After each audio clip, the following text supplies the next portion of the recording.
Hi, everybody. Welcome back. This is Kristen Pucci with The Unsweetened Truth. I have Rick Jordan here from Smith Land and Improvement. We're going to be talking about succession planning and a couple other great stories that he has. But without further ado, just wanted to welcome you onto the show. If you want to introduce yourself and tell yourself a little bit about the company, and we'll get going. Sure. Thanks for having me, Kristen. Again, my name's Rick Jordan. I am the president and CEO of Smith Land and Improvement Corporation. We are a commercial real estate development and management company. We are a parent company for the L.B. Smith group of companies, which has gone through several iterations over the years. It's a 102-year-old organization. Oh. Yeah, it was founded in 1918 by L.B. Smith. So, but currently it's the real estate business, and we own L.B. Smith Ford Lincoln, the car dealership in Lemoyne, and a couple other ancillary businesses as well. Wow, so you guys are all over the place. Okay. Yeah. Wow. And the reason that I obviously want to bring you on today, we've known each other for a little while now, and doing some research on you, and I remember from the first time we met, you are fourth generation. So yes, I'm the fourth generation leadership of this company. The last three generations, including myself, have been family. The founder of the company was not family. Okay. So fourth generations of the company, third of the family, just so everybody listening along. Yep. And what we wanted to talk about today that I've noticed a lot in this area from moving to Pennsylvania and seeing especially the construction industry and just other businesses, there's a lot of family-owned businesses in this area. Yep. And I've noticed that there's a lot of issues with succession planning, whether it's kids don't want to take on the business, or I'm sure you've seen it even more than I have. So I want to be able to offer them some advice today, or tips, or just their stories of what to expect going through it, since you've done it already. Yeah, and it's, I think it's like it's really a cool thing about this area. The business community here, you're right, there are a ton of family-owned companies, but even those that may not be family-owned, the small business community is very family-driven, and kind of the ethos of business in Central PA is family-driven, and we certainly at Smith Land and L.B. Smith tried to maintain that. It is a family-owned business now, but we try to maintain that family culture. And so that I feel like that's a really important thing, but it's also a characteristic of this area, I think. And we're maybe not unique, in relation to other sort of, third tier suburb type places, but it's a really great place to do business. So that's, I know that's not answering your question. That's okay. That's all right. This could happen a lot today. Yeah, no, that's totally fine. We have some questions to guide us along, but succession. Succession. So when I guess let's go back to, I assume so it would have been you, your dad, and then your dad's dad. Right, my grandfather. Your grandfather. Yep. When did you come in that process? Were you working there when your grandfather was there, or just no? Your dad? So when my grandfather, I guess your grandfather, you would have been. Well, it's not child labor laws, maybe not. No, it wasn't that. So when my grandfather retired, I was still in college. Okay. So I think that was 1992 or 93. Okay. And my dad became his successor. And at that point, we were a different business. Like we had Smith Land was still the parent entity, the parent company. Okay. But we had L.B. Smith Incorporated, which was a huge heavy equipment dealership, distributorship. We had branches, heavy equipment branches that we sold heavy construction equipment, serviced parts. We had stores all up and down the East Coast. There was 1,800 employees. It was a pretty big operating concern. So I remember my dad saying when he succeeded my grandfather in the early 90s, he was literally on the job for a week when the banks started asking him who his successor was. How long? A week? He said a week or two. And he said, "Oh my goodness!" Yeah, and how old would he have been at the time? So he was he would have been in his early 40s, maybe mid 40s. Wow. Yeah. So again, it was a little bit of a different company, and they may have had some more financial exposure Okay. than, and again, the real estate being totally different from heavy equipment or cars. Mm-hmm. So that just shows you the importance to Having a plan. right, and especially to your business partners. And Yeah. banks. So Was he did he have 100% ownership, or was it no, split there up were amongst others? he had Okay. the way it was structured is that he had there are two classes of stock, Mm-hmm. and the equity shares, which of course are have the value share. Mm-hmm. I think he may have owned a majority, but there were 3 or 4 other owners. Okay. And then there are voting shares, Oh, all right. which have a lower kind of par value, but he had all the voting share, not all, but everybody else had one. He had like 15. Okay. Okay. So So that's he's how- got the majority that he would need to Right, and worry that's about. how the succession works in our company. So with those shares, you make the decision on who the next person is. Okay. So a week or 2 in, he gets asked this, then what happens? Well, and, at that stage, I'm not in the plan. Are you his only son, or do No. you have siblings, or? I have a sister Okay. who was not involved in the business. So Okay. I should back up to the founder. Okay. So LB Smith founded the company. He's from northern York County, Mm-hmm. and he founded it in this area. It was he started out with old Army surplus trucks, like rehabbing them, Oh, wow. rebuilding them, and selling them. And over the years, he was into something like 70 or 80 different businesses that he had bought, sold. Oh my goodness. Yeah, he was a Horatio Alger like type guy. He's sharp. He was very a true entrepreneur. Okay. So as my grandfather met LB Smith in the early 30s. Oh I think my goodness. 1932. Wow. At the time, my grandfather was working for International Harvester. He had just moved down here from Wilkes-Barre Mm-hmm. down to Harrisburg. Okay. He met LB Smith. It was happenstance how he met him. I think LB Smith knew who he was because they were kind of in similar industries. Because at that point, LB Smith was also in the kind of heavy equipment tractor industry. Okay. So he asked him to come to work for him in the 30s, and he did, and worked for obviously for The rest of his except career. for World War II. Yeah. Went off to war and came Okay. back, and at the time, well, LB Smith had no sons. He had 4 daughters, Mm. none of whom worked for the business, and Or maybe wanted to. Yeah. he may have been a little chauvinistic.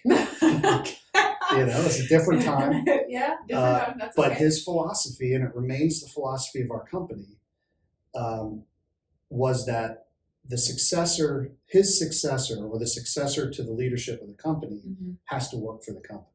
Okay. So, and that remains, Till that now. yeah, that's when I look forward. I have a son Mm-hmm.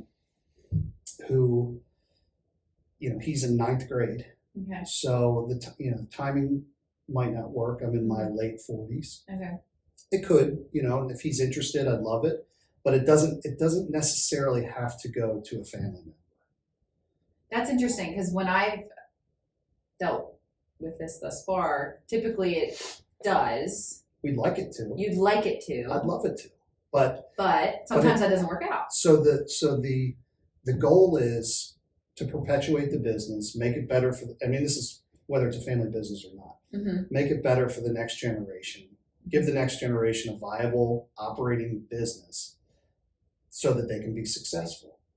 But the first goal is to perpetuate the company. Okay. We've got not as many employees as we used to have, but we have 120. Really? That many? Well, most of them are at the car dealership. Okay. But they have, their family, and they have families that depend on this business. Mhm. That's how we look at it. Mm-hmm. Depend on it continuing and operating. So, so that becomes the business plan. So we have a close friend who's we have a charitable foundation, Okay. and he's been on the board of the foundation forever. His name is Spencer Nauman. He's an attorney in Harrisburg. Okay. And as happenstance would have it, he just did a little interview. I think it was on the Central Penn Business Journal, and it was about succession planning. Oh, interesting. Yeah, and Perfect timing. Yeah, and I took some notes. One of the things he said was, the first thing you need to do about succession planning is decide whether or not you want to have a successor. Okay. Or you want the company to continue, because you may just, your succession plan may be to sell the business. Right? Interesting. And how quick, I guess, just slight segue, how quickly do you feel like you would want to determine that? So, because anybody at any time, I just had this conversation with my attorney the other day. I'm 100% ownership of mine. Right. If I was to die tomorrow, it would go to my parents, right? So you'd probably want to do that sooner than later, I assume, but I don't know.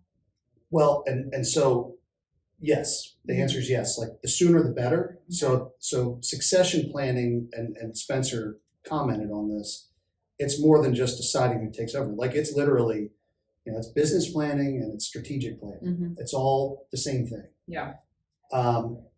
And so it wasn't as difficult a decision to decide what that first step, because, I'm fourth generation, so I definitely want to pass it on. Yeah.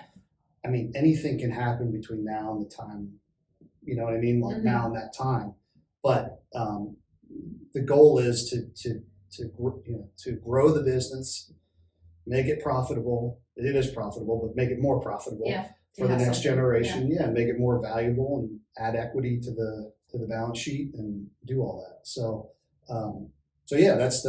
that's the goal. And I mean, the same thing kind of happened to me that happened to my dad, not a week or two in, but the banks ask these questions. The ownership's part of it, because we had in the last 2 years,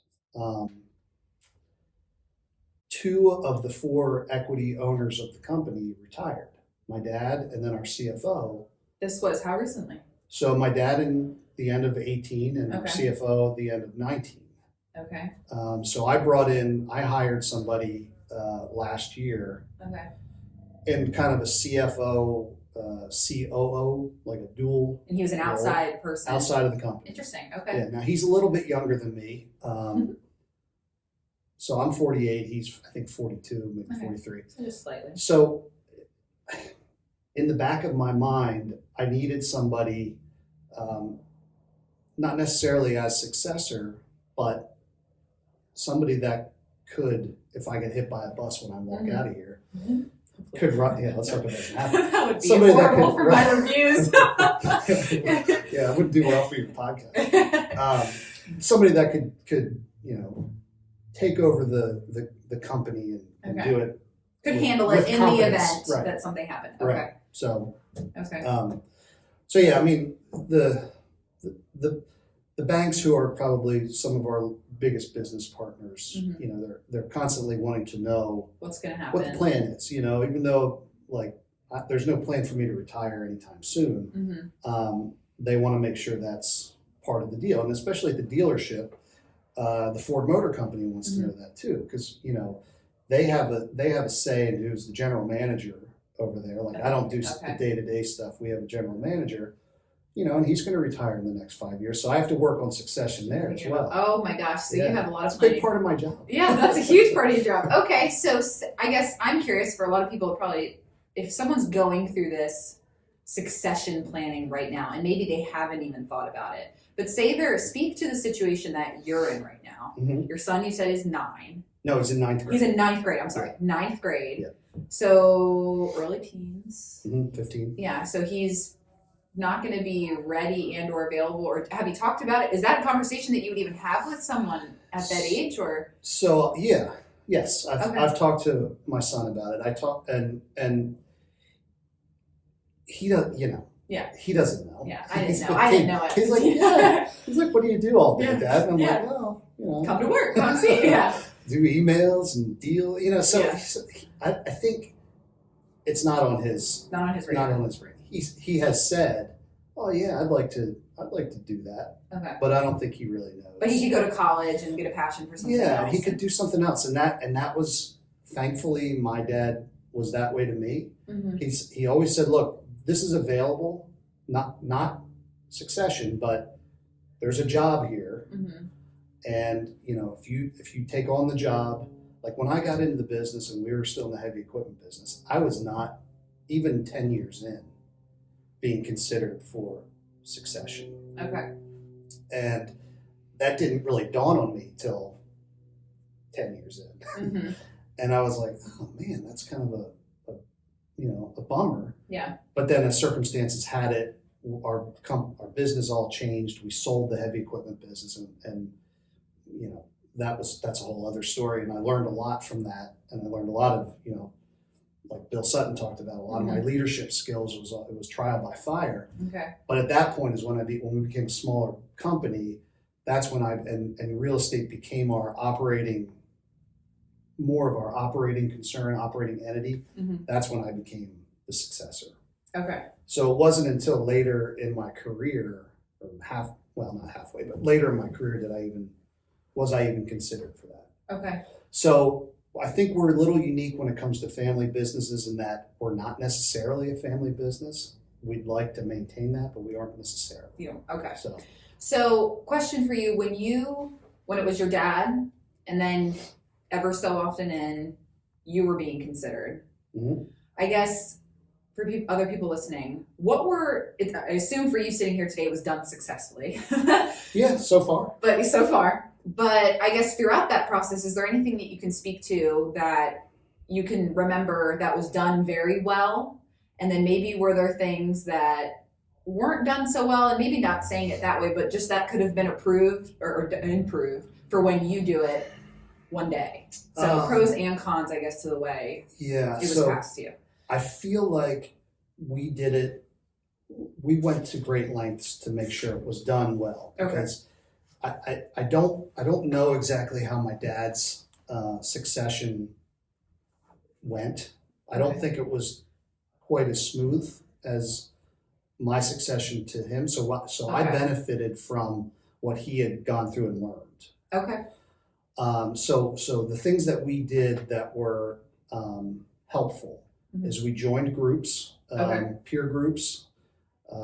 As I mentioned before we came on, Mhm. the Elizabethtown College has a family business center, and we were members there for a number of years, and that was a big topic of conversation all the time. And they brought in speakers, and it was fascinating to see how different companies are structured and how they handle succession. To see a business, for example, that has a family business that has family board members that don't work for the business, Oh, that's and with interesting.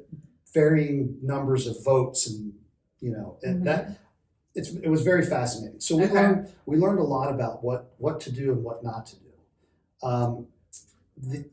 The thing that I felt, so that was very good. We had very good legal advice. Okay. Good legal. Yeah, and that was very helpful too. And I can't stress enough the importance of finding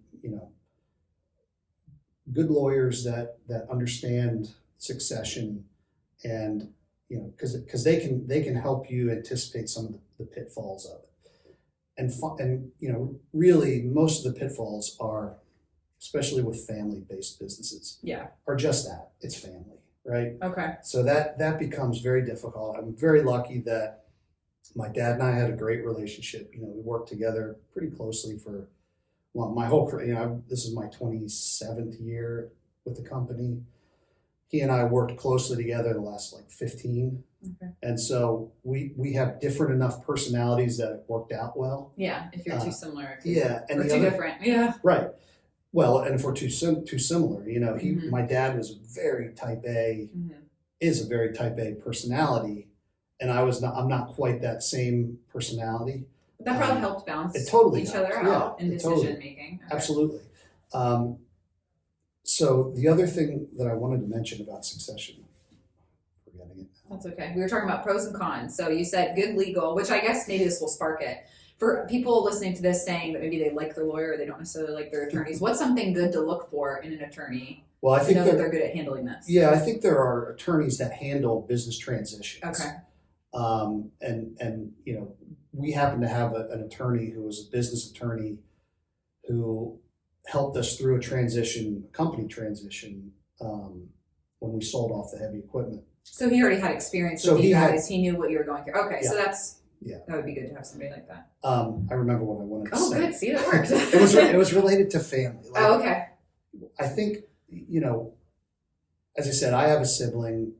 I have an older sister. She doesn't work in the business. She never really had interest in doing that. She's a teacher. Okay. She has a family. Her husband actually works for us now. Oh, all right. He's been with us for 10 years, and it's worked out great. So I think that helped us. Like if we had multiple people, and if we were and I think the idea, at least for us, of the successor having to come from within, having to work for the business, I think that really helps, and being able to establish that answers those questions, those difficult family questions. My dad has always said to my sister, I'm going to take care of you.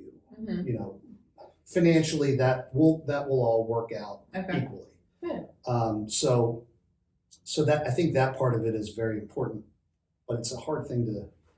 Family's family. Yeah. You can't pick your family. Yeah, right? which is a question I think we'll get to eventually with family and money. Yeah. Family and money. But what about anything? So you talked about, it sounds like 3 different cases for positives about how it's handled. Is there anything that you would do over or do differently when it's your time around? So I don't know that I would do anything. I don't think I have any negative feelings for how it happened. Okay. I think what I would do, which I wished my dad would have done earlier, was be a little more transparent to me about how everything kind of. He was a little not secretive, Okay. but the ownership question and how it worked in the past, I never really got how that worked. Okay. We were a different business, but it wasn't until the last 10 years or maybe 5 years did I really have a good handle on, who should be owner, who should have ownership, when should they get ownership. So some of those tougher nitty gritty questions weren't. How do I pay myself? Yeah. How much do you make? I asked my accountant that. How do I pay? No, really, those are questions And literally, and you want to, I don't want to dumb it down or simply, but there are some of those, you're so caught up in the cobwebs of the bigger things going on that some of those basic things get skipped over, but they are very important. Well, and Dad said to me, literally the last week he was working, he's like, all right, and we were going over because we have salaries, but we also do kind of bonuses mid-year. Okay. A lot of it's depending on the performance bonuses kind of. Yeah. And I remember talking to my dad about what we were paying and what we were going to pay each other, and I'm like, I don't know how much, this is all kind of throwing a dart at a dartboard. And he just said, you work hard, don't be afraid to pay yourself. And I'm like, now you tell me that? Yeah. You haven't told me that for You're like, I'm 20 paying years. myself $5 an hour. Okay, so, but that. Okay, so maybe just more transparency. Yes, I would have about more what to transparent expect with my successor. Okay. About how this succession is going to work. I knew how it was going to work, but just the mechanics of it. Okay. What to do with the ownership, what to do with the stock, how to pay yourself. What more kind of strategic, forward thinking. And I think my dad wasn't big on doing strategic planning sessions. That wasn't his deal. And he and I did most of the, sort of operations Together, just you two. just the two of us. And Okay. and we're not a big company. We only have 6 or 7 people in Smith Land. So a lot of them were kind of, they had their own jobs. Like we have a controller and the CFO, and they didn't necessarily know about everything that was happening. So I've tried to change that a little bit. When I first took over, that's one of the first things in the first couple months I did was have a strategic session and just kind of to bring everybody in the loop, but also to try to figure out like what our direction for the next 5 years and what, Okay. we did a whole mapping, strategic mapping thing. And part of that's succession too. Now at that point, and still we don't really have a set plan for that. It's just something that's constantly evolving. That But probably helped it, not assuming who was in that meeting, Mhm. but if say, I mean, I've been through at companies before that they didn't go through, it was a version of succession planning, I guess. Ownership, handing over ownership from one person to another. We can kind of compare it to that. When the new owner or whoever that new person comes in, and I feel like they get on everybody else's level and they want their feedback, there's something very cool that happens in those environments that like, all right, this guy he could really want to hear what I have to say, or he could, Yeah. or maybe there's ideas that they didn't feel comfortable coming to so that, previous owner, and yeah, is that the case? sorry to interrupt. That's okay. That's all right. So that was the method to my madness, right? Like my dad, again, I don't want to make it sound like I'm being critical of him, No, but he was old school, right? I'll bring him on next. He'll be critical Oh of my you gosh, guys. he would love you. We'll You do would part love him. two. He's very good. He's he and I'm a good straight man. All right, we'll tell him about it. But that wasn't kind of the way he operated. And I Mhm. thought, boy, this is what I want to do because we're such a small company and I don't need to have, it doesn't feel right for Cricket, who's our controller, and she's writing all the checks, and she doesn't really know what we're doing on this project right Okay. here. So that was the reason I did a 2-day session. We kind of went off campus and we had dinner afterwards and Okay. drinks. And so it was a strategic session, but it was also, like, I hate the corny term, but like team building, Yeah, well, that's what it is. It is. And Yeah. and I think Working on culture, that's not Right, a I corny think term, but it's that's working on a new culture. that's fostered the culture that I want, I'm trying to get that. Mm-hmm. And now that I have my own team fully, the CFO, when he retired, he was part of the team, but he was from the old regime. He was with us for 30 years. Mhm. And then, now that I have my own team, it's like, okay, now we're a unit. We have strategy sessions together all the time. Mm-hmm. Everybody's more empowered. They all have a sense of ownership. It's really cool. And like, Yeah, that, and what I've seen in the last year as a result of that, everybody's gotten better at their job. well, probably because they feel less like an employee. Exactly. They Yeah. feel like they actually have a say in something, or their opinion matters. Right. Nothing is, and then I feel like you build this environment of just these thinkers and these doers and these, that maybe they'll become business owners, or you're kind of grooming them to maybe have a bigger part in the company, to not stay in the role that they're in now. Maybe there's somebody that was underutilized. Well, exactly. So Mhm. so we found, and we kind of, my COO and I at the end of the year had just a little informal kind of evaluation of everybody. Okay. And what was really cool is as a result of all of this, we saw like certain skill sets come out in different people that we really didn't know they had. Oh, wow. Yeah, and it's like, wow, this is really cool. And all we had to do is kind of like, Mm-hmm. let them fly a little bit, Spread So your wings. so I think sometimes it's luck, but Mhm. I feel like that was a good thing that we did to kind of have everybody be in one unit and kind of bring everybody into what's happening with the company. Oh, I love that. I love Yeah. that. And you touched on a couple things, and I'm trying to decide which direction I want to go first, but I think I want to go this way. You said how something about family members when you were a part of that group, that there was family members on their board. Yeah. And everybody hears, don't mix business with pleasure, and don't mix, family with money, but that's going to happen with a situation like this sometimes, Mhm. or somehow related to family. I guess when you're creating your board, or you're creating whoever that is, your executive team, do you hand select enough people that are outside family? How do you balance that to make sure it's out? Okay. We don't have anybody that's outside that's on the board. Oh, okay. Um, Are they all family though? No. They're not all family. So if you could, None of them without, none of them I'm are the family. only one. Okay. So Okay. it's just there's not if Not you're- even uncles, aunts, or anything. Mm-mm. Okay. No, if you're not part of the business, you're not part of it. Okay. You're not on the There's no boards now. I think what I was saying earlier, I know a particular company that I, was part of this group. Mm-hmm. I won't name them, Yeah. but they had Call them out. No, don't call them out. they're a very Mhm. good, long multi-generational, long-standing, like really strong company. Okay. And they have outside family members. I think they even had like a separate board for That you said wasn't even working at the company. that they don't didn't work. Right, they don't work. I don't know the ownership structure. Like I don't know what that was, even- Okay. but they all had some stake, and they all had some vote. It may not have been.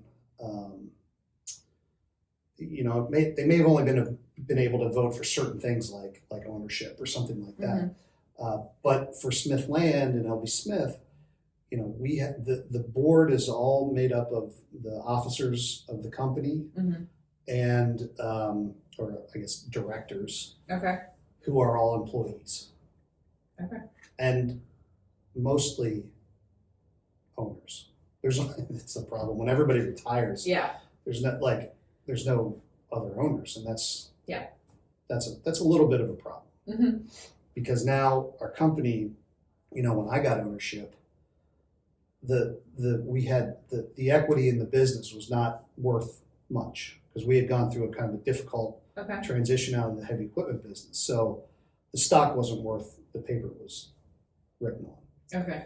But the plan was we had a plan in place to improve that, and now the stock is valuable, but I'm the only one. Well, there's only I own most of it, and there's two other guys. So it's like there's no dilution in the stock. So I need to.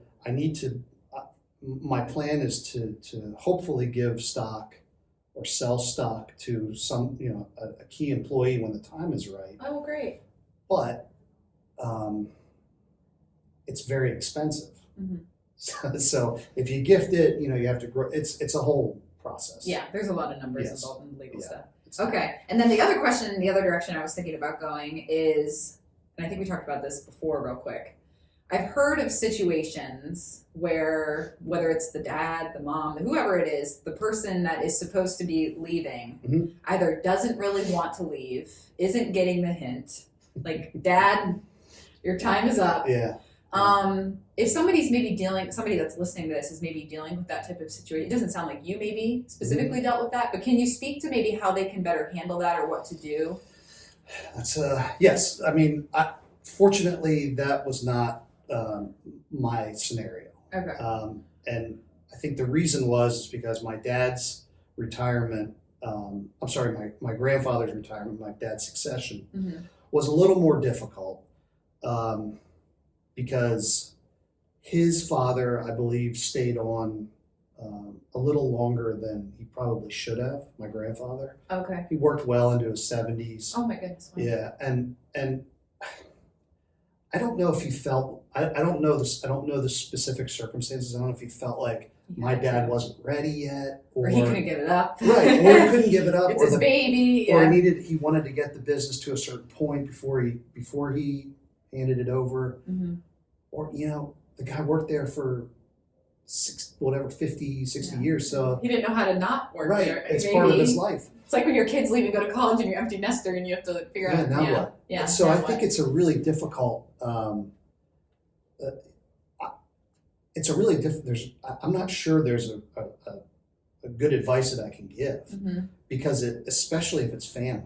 Mm-hmm. This is where perhaps a board can help, Okay. even if it is a board of internal employees. But third party maybe that doesn't Somebody, yeah, less emotionally right, involved. dispassionate. Yeah. Like maybe your attorney or a trusted advisor or someone can help you with that. But if I went to my dad in 2016 and said, "Dad, I think it's time for you to go," I mean that wouldn't have worked. You'd been like, yeah, you can go. Yeah. So that's a really difficult situation, and I know it happens all the time. Mm-hmm. And for a variety of reasons. I think most of which is the last one you said, like they just don't want to let go. It's all they know. Mhm. you know. So I don't have very good advice for that. That's okay. I mean, I'm lucky I didn't have to you deal with it. I think you gave good advice in that you need to consult third party people. Don't keep it all inside the family. Probably don't make. I'm sure it could turn gossipy, potentially wives and kids and what. Like I would say, get people that are uninvolved. I'm just rehashing on. I don't know. Yeah. So I'm No, I think rehashing. that's I think right. just unemotional people that are just going to look at the situation logically. That maybe this other person that might be, we'll call them the difficult variable that they trust, and then kind of go from there. Yeah, I mean that's like I said from the beginning, especially if we're talking about family companies. I mean that dynamic makes it Yeah. nearly impossible to be able to say, mom or dad, you got to get out. Mm-hmm. So it's always better to have somebody say, a third party, like I said, trusted advisor or a trusted attorney or someone like that. Maybe even a trusted friend, Mm-hmm. or your parents, mom or dad's trusted friend. Say, listen, I think it's time to, Time to move on. yeah. That's I mean, it's hard. It is hard. It's hard. I'm It is very hard. lucky that and people to this day who know my dad are always like, your dad, he still has an office, right? He comes in every day, and he doesn't. Like, to his credit, He still has an office though? no. Oh, he doesn't? No, Okay. And when he retired, literally, he and my mom, he retired, December 31st of 18. 18. Yeah. Oh, you did say, and, okay. Yeah, and then like January 4th, they went away for like a month, Oh, wow. which was on purpose. Good for them. Yeah, because Just to they love to distract travel. them. Yeah, right?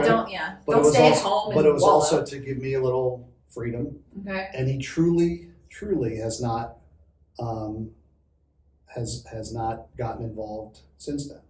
He must think you're doing a good job. Well, I don't know. I think I wouldn't go that far. Or he's like, thank God I'm gone. Well, so he does have a vested interest, because when you retire, the part of the succession is when you Mhm. retire from our company, you have to sell your shares of stock back to the company, Okay. and in turn we pay whatever the value is. So over a period of time, so he still has an interest Okay. in making sure the company does Doesn't, well. yeah, Because go we into got to pay flames. we got to pay it back. Yeah. So So how long did he, and I don't think you said this already, Mhm. how long did he stick around? So now you're in charge. I'm fast forwarding. You're in Mhm. charge now. How long, because I've heard that transitions are important, that they have to stick around and still be the major owner for a period of time, and they have to show face, and they have to, is there a period of time that you'd say is a sweet spot for that to So- happen? Or we spent the year. So he first came to me at the end of 17 okay. and said, "Look, I think at the end of next year I'm going to retire." Oh. And at the time, our daughter was sick, Mm. like she had a life-threatening illness. Oh my goodness. Okay. And he said, he said to me, I can stay longer because I know what you're going through with your daughter. And I said, look, Dad, I don't need you to stay longer. Mm-hmm. And I appreciate the sentiment, but if the worst thing happens with Lily, our daughter, Mm-hmm. then it's going to happen, and we're going to have to move on. So Mm-hmm. it's not like it's going to take me away for months and months. So in other words, your retirement isn't going to Mhm. affect that. Yeah. So the point being, we spent that year kind of communicating with our relationships, Okay. banks, attorneys, contractors that we worked with. We spent the whole year letting them know that was happening, and kind of grooming everyone for succession. As far as the actual ownership and stock, there was never a need to kind of transition the actual ownership. Like, once he retired, the shares went back into the treasury, Okay. and we had a contract. There's a contract with him, how a note, promissory note, Mm-hmm. we'll pay you back over a period of time, 10 years, whatever, Okay. with quarterly payments of X. So that part of it wasn't drawn out. Mm-hmm. It was just the year, and this is something I guess I would recommend for succession. Like, sudden succession is not Not a good good. thing. Yeah. Yeah, because usually it's not planned. Well, and it would scare, it would scare, I feel like, a lot of internal employees, and then you've got then people are jumping ship. And So this is the thing, and Dad and I talked about this a lot. Like, you have to have a succession plan, but you also have to have a plan, we call it an oh shit plan. Maybe I'll say that on this. No, that's good. I said pain in the ass on the last one, so you're good. So, in case an emergency happens. So Mhm. you have to have both of those plans. And so but to my point, like a sudden succession plan usually is because something bad has happened. So you had one of those as backup. Is that your plan or no? Well, I mean, I was both. Okay. I was the oh shit plan. You're too. every option. No pressure. The problem was like if Dad and I both went down the plane, Oh, then if you're then the oh shit plan was So you didn't travel separately? Isn't that a We thing? did. Oh, you did? Okay. we did. But say by some stroke of luck, the same the- lightning bolt hits both of you. For the last few years, and my wife used to say, "Well, why shouldn't you and I travel separately too?" And I Well, said, that's a good point." But Mhm. the last couple of years, we didn't, and we had our plan, our emergency plan. I'll stop cursing. Yeah. Was my brother-in-law. Okay. Once he Your was on your sister. sister's husband. Okay, yeah. got it. Once he was on board, and we knew that he was, going to stay and capable of doing the work. Mhm. He may not have been suitable to be the next successor for the company, Mhm. but if there was an emergency where Dad and I both went down, he Mhm. could get it He could He keep could it keep it going. going, He could right. keep it going without Until- any major right, lags. until someone was brought in to deal with it. Okay. So Oh, that's great. I came up with another question. I just want to make sure before I keep hitting you with questions, is there any topics that you're very passionate about that you want to make sure we don't forget to hit? you know, so I do have something I want to talk about. Okay. It's not related to anything. All right, talk about it. But I feel like it was part of my career, and I feel like it's important because Okay. it changed who I was. And when I first I think it's interesting. Maybe it's I'm not. sure, hey, if one person finds it interesting, it's worth That's it. good, So right. I think it's worth it. So when I started with the company, I started out in the heavy equipment business, and I was in Florida, where we had operations. So I had a choice to go. I didn't want to stay here because In Pennsylvania. yeah, Okay. I kind of grew up here. I worked at the company like winters and summers during school. I went to Dickinson College, which is close, so I was like, I want to get away. Okay. So my choice was upstate New York or Florida, South Florida. And I was like, Yeah. I'm going to go to South Florida. Yeah. So anyway, so I went down there for a year, but after a year, there was a sales position that opened up in Jacksonville. Mhm. So that's what I went to do. Okay. And I was like, I hated sales. I was not good at it. Really? Yeah. I'm surprised in that. Well, so I struggled. Okay. And the reason I struggled was that I was young, first of all. Mm-hmm. And I really didn't know how to work. I didn't know how to plan my work. Mm-hmm.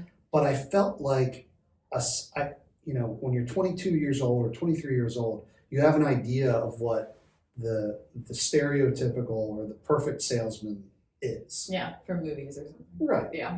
Type A personality, Super. no room for flamboyant, yeah. right, no room for silence, Mhm. and so I tried to be that person, and it was exhausting. Like I'd come home from work, or I'd get to like Because you were acting. right, You were I'd get to acting 4 all day. o'clock in the Yeah. afternoon, I'd be like, oh my gosh, this is terrible. Mhm. I feel awful. I'm not enjoying this. It was very bad. And then I worked for a guy in Jacksonville. John Badu was his name. God bless him. I think he's passed away. He was a great, he was a salty old equipment guy, really great guy. But I went into him one day and I was like, man, I'm really struggling. Like, and I don't know what it is. And he said, well, I can tell. He said, first of all, do you go to church? And I was like, That was the first thing he asked you? yeah. And I was like, no. Wow. Okay. I said, no, I don't. I said, I did when my parents used to make me, but I just don't. He's like, well, you should consider going to church because it'll make you feel better. Yeah. I was like, all right. I don't think I ever did it. Okay. But I thought that sticks Well, in it my probably brain. definitely doesn't make you feel worse. Yeah, right. Yeah. So he said, but then he said, you got to be yourself. Like Mhm. you're not, and I know it's very simple. It's a simple thing, but It's harder. so I It's made harder said than done. it is, and so I made I wasn't good at the high pressure part of selling, and so I decided, all right, I'm just going to try and be who I am. Mhm.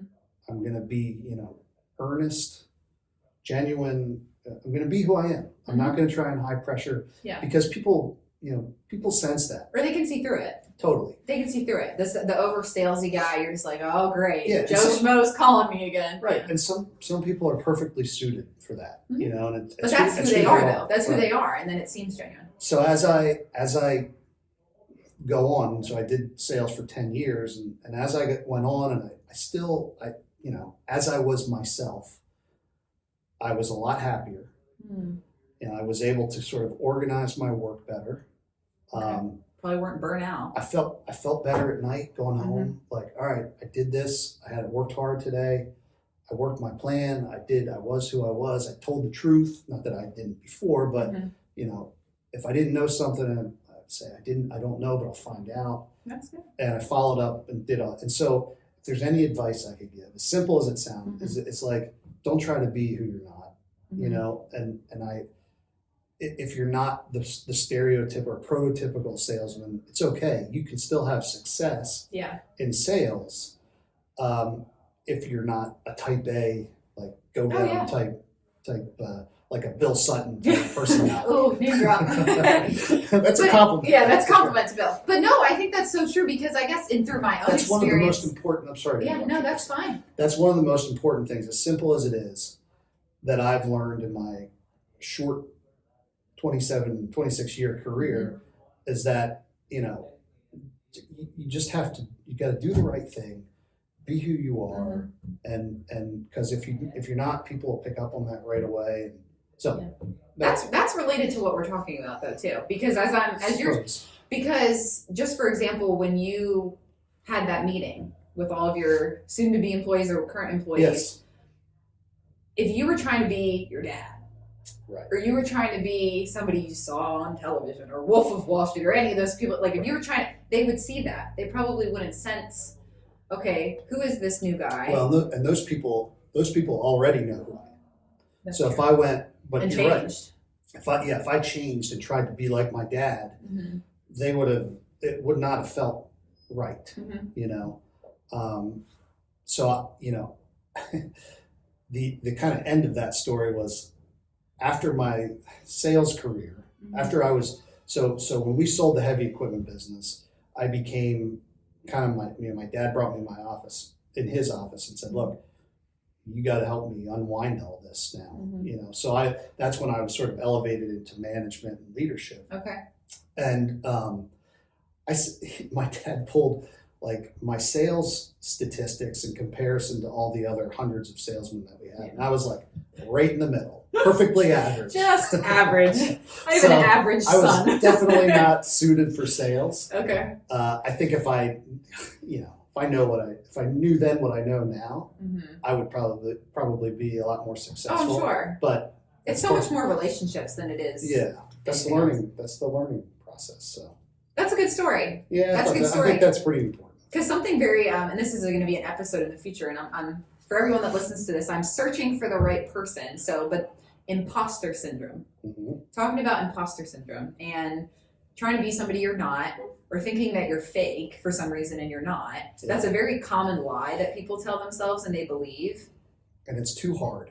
Like Yes. that's the one thing my father always instilled in me is like, it's not worth lying to yourself. It's not worth lying to Mhm. other people because it's too hard. Like Yeah. he always used to say, I'm not smart enough to lie because Yeah.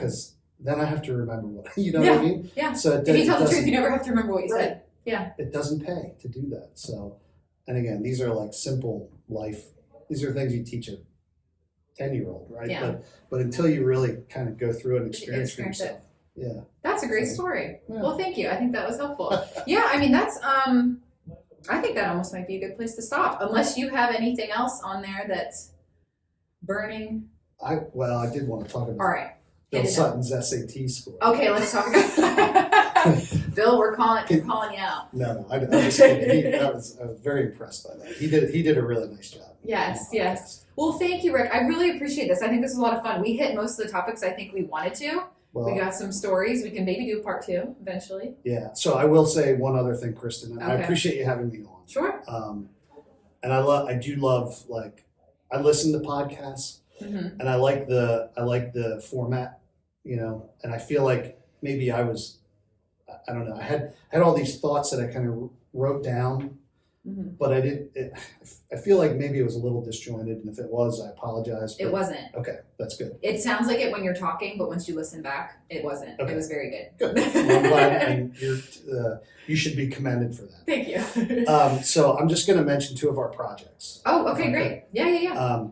So we have the Neighbors and Smith project, which is a redevelopment of a block in Camp Hill on Market Street. Okay. We have a bunch of great tenants there, retail, small local retailers. Tell people what it's near, just in case they can picture it. So it's on between 18th and 19th Street. It's actually right across from my office. Oh, convenient. So it's close. It's right in the borough of Camp Hill. What's it close to? Pennsylvania Bakery. Oh, So great it's spot. a Okay. big new development. One Good Woman is. We have several retail tenants. Little One Black Good- Dress is Little over Black there. Dress. Mhm. Yep. Underneath it all is a great retailer. Thrive Fit, Live in Color. So some great retailers, and we have some.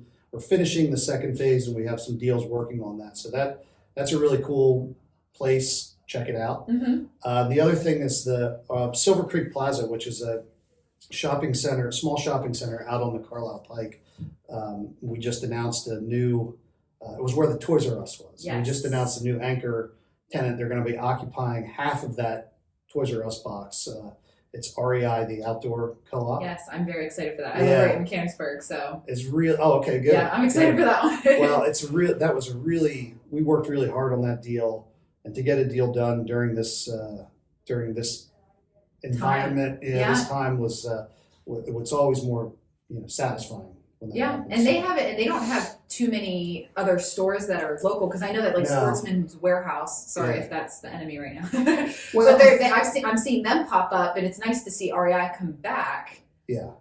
So REI's closest store I think is like Towson, Maryland, Okay. and they have a store in King of Prussia, but they did not have and this was what they told me. This was a market that they were targeting Mm-hmm. because they're a co-op, so they have members, and apparently Central PA has a fairly high or a very high concentration of members here, even though there's no store. Really? Okay.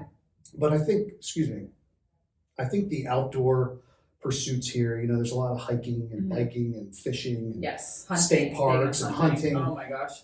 REI's not as much in the hunting end of things as they are. But the camping and attire, biking. Yeah. still, yeah. And during the pandemic, their business was so good because people wanted to Mm-hmm. be outdoors. They're going to right? national parks because Yeah, that's all exactly. that was open. So I'm really excited about it. And apparently they're based in Washington State. Mm-hmm. But apparently their CEO's mom lives in Mechanicsburg. Really? Yeah, so she was helping us get the deal done. That is very cool. That's better lucky than good. sometimes. Yes, that's very cool. Well, yeah. When timeline on that? Are they thinking? Yeah, so we'll be starting construction to redo the one side. yeah, and we're taking the facade off and redoing the facade. I was going to So- say because the front would look very Toys R Us. yes, Esque. yes, Okay. it does. Okay. That's going to start any day as soon as we Okay. get permits, Oh, and great. we turn it over to them for their fit out work in the spring, and they're anticipating opening October October of 2021.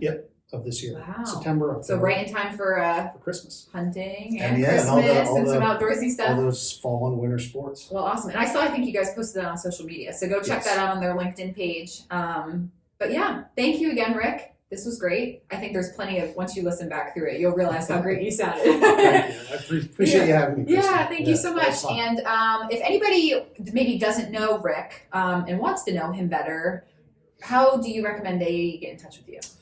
So there's a couple ways. You can check out our website, first of all, Okay. smithlandusa.com. Okay.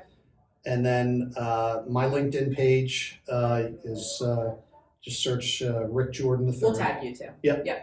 And that's the best way to find me. You can, if anybody wants to get in touch with me, I'll give my email. If that's all right. Yeah, go ahead. So it's rjordan3@smithlandusa.com. Okay. So, Perfect. And thanks again, Kristen. for Yeah, having you're me. welcome. Well, there you have it, folks. Thanks again to Rick Jordan with Smithland and Improvement, and look forward to the next episode.